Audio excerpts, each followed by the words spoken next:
लोक आस्था का महापर्व छठ के बारे में आपने कई मान्यताएं सुनी होंगी, लेकिन एक मान्यता मैं आपको बताता हूं। नमस्कार, मैं शैलेश कुमार। शैलेश की बात में आपका हार्दिक स्वागत है। भगवान सूर्य की पत्नी का नाम संज्ञा था, जो भगवान विश्वकर्मा की पुत्री थी। जब संज्ञा का विवाह हुआ सूर्य के साथ, तो सूर्य में बहुत अधिक ताप होने की वजह से संज्ञा हमेशा परेशान रहती थी और सूर्य इतने मोहित थे कि संज्ञा को छोड़कर वो हटना नहीं चाहते थे। संज्ञा ने बहुत विचार किया, क्या करना चाहिए, और सूर्य का ताप उनसे बर्दाश्त नहीं होता था। तो संज्ञा ने एक दिन उपाय सोचा, और उपाय यह था कि अपनी छाया को वह सूर्य के पास छोड़ गई और स्वयं अपने पिता के यहां चली गई। विश्वकर्मा ने पूछा, क्या बात है बेटी, क्यों आई हो? वह पिता से उस बात को कह नहीं पाई कि मैं सूर्य के ताप को बर्दाश्त नहीं कर पाती हूं, मुझे बड़ा कष्ट होता है। कुछ दिनों के बाद विश्वकर्मा ने कहा कि बेटी, बहुत दिन हुआ, तुम्हें अपने पति के घर जाना चाहिए। अब संज्ञा क्या करती? संज्ञा अपने पिता के घर से निकल जाती है और दूर जंगल में जाकर वह ध्यान मग्न हो जाती है, ईश्वर की पूजा में लीन हो जाती है। और इधर छाया सूर्य की पत्नी बनकर सूर्य के यहां रह रहे थे। सूर्य को एहसास होता था कि हमारी पत्नी का अब वह व्यवहार नहीं रहा जो पहले हुआ करता था। धीरे धीरे यह कर्कश हो चली है।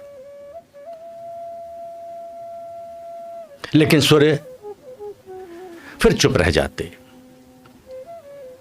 और छाया से दो पुत्र हुए, शनि और यम। एक पुत्री भी हुई जिनका नाम यमुना रहा। लेकिन सूर्य हमेशा परेशान रहते थे, क्योंकि छाया का व्यवहार बदलता जा रहा था। सूर्य से वह बड़े कड़े स्वभाव में वर्ताव करती थी। एक दिन नारद जी आए सूर्य के यहां, और तब सूर्य ने पूछा कि एक बात पूछना चाहता हूं। नारद जी ने कहा, कहा जाए? सूर्य ने कहा, पता नहीं, मेरी पत्नी का स्वभाव जो था पहले बहुत विनम्र रहती थी, लेकिन स्वभाव बहुत कर्कश हो गया। तब नारद जी ने मुस्कुराते हुए कहा कि एक सच्चाई मैं बताता हूं। सूर्य ने कहा, कहिए। तब नारद जी ने कहा कि जो नारी आपके यहां रह रही है और जो आपकी पत्नी बनकर रह रही है, वास्तव में वह विश्वकर्मा की पुत्री नहीं है। सूर्य ने कहा, क्या? जी। नारद जी ने कहा, मैं सच कह रहा हूं, यह विश्वकर्मा की पुत्री संज्ञा नहीं है, यह उनकी छाया है। और याद रहे, हम सब जानते हैं कि सूर्य की दो पत्नियां थी, छाया और संज्ञा। लेकिन वास्तव में छाया जो थी वह संज्ञा की छाया थी, जो संज्ञा छोड़ कर गई थी अपने बदले। तब सूर्य को पता लगा कि वास्तव में यह संज्ञा नहीं है। तब प्रश्न किया सूर्य ने, संज्ञा कहां है? तब नारद जी ने कहा कि संज्ञा अपने पिता के यहाँ गई थी।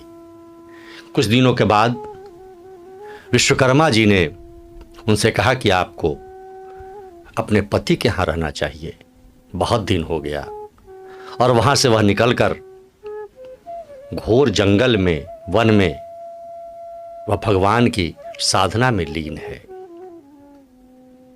अच्छा, सूर्य ने कहा उनसे मिलना होगा। सूर्य संज्ञा की खोज में निकल पड़ते हैं। ढूंढते ढूंढते वह संज्ञा के पास पहुंच जाते हैं।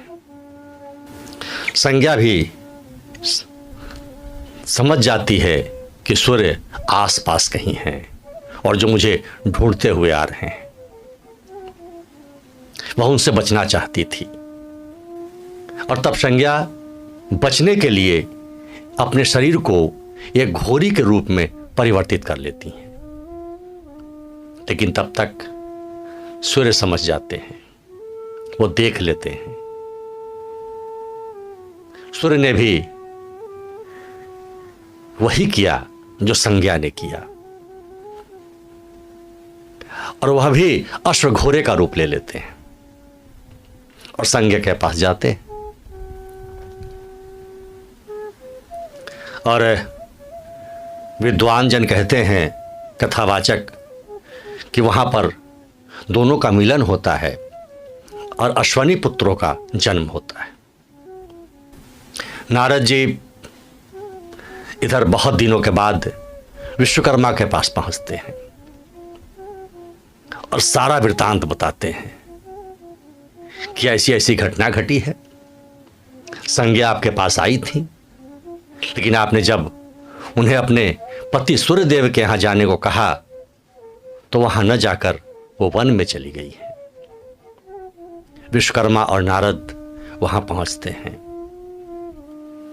दोनों से आग्रह कर पूर्ण रूप में लाया जाता है, लेकिन संज्ञा कहती है कि मैं ताप बर्दाश्त नहीं कर सकती उस रूप में।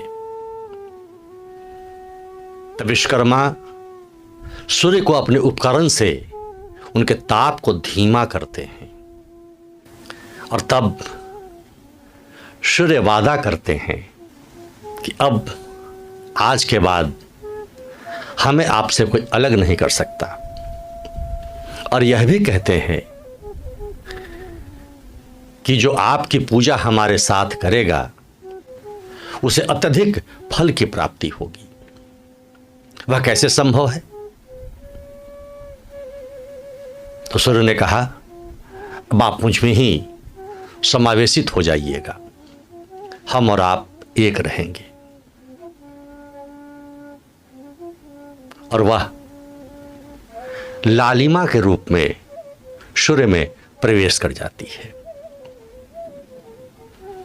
अब याद रहे, छठ में हम जो अर्घ देते हैं संध्याकालीन और प्रातःकालीन,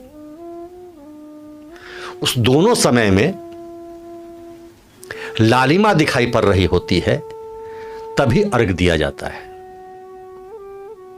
अगर सूर्य की उपासना होती तो किसी भी समय दिन में सूर्य को अर्घ दिया जा सकता था, लेकिन वह वास्तव में अर्घ जो पड़ता है वह उस लालिमा को पड़ता है जो संज्ञा के रूप में सूर्य में विद्यमान है।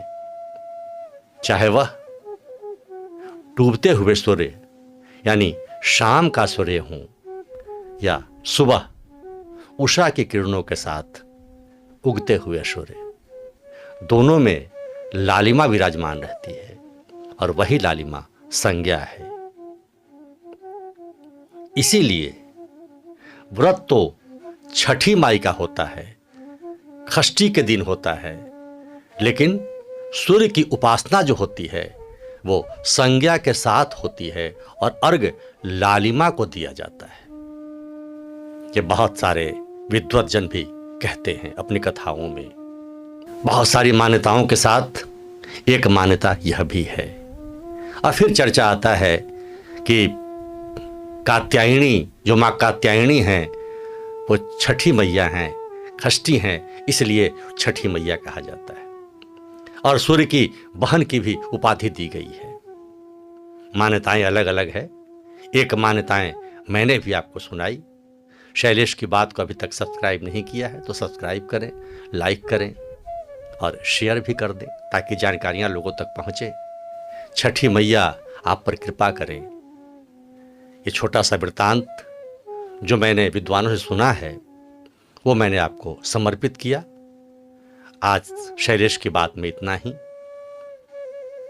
बहुत बहुत धन्यवाद।